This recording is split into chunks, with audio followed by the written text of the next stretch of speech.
this is the actual boiler room of the actual Titanic.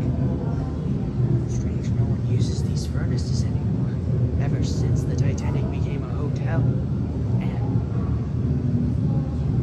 museum. I can still remember the time it had a watertight compartment door, and there were all the men who used to shovel the coal. I wonder what's this way.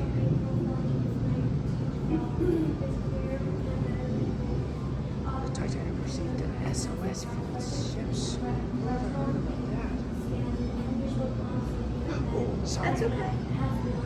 Whoa, look at that.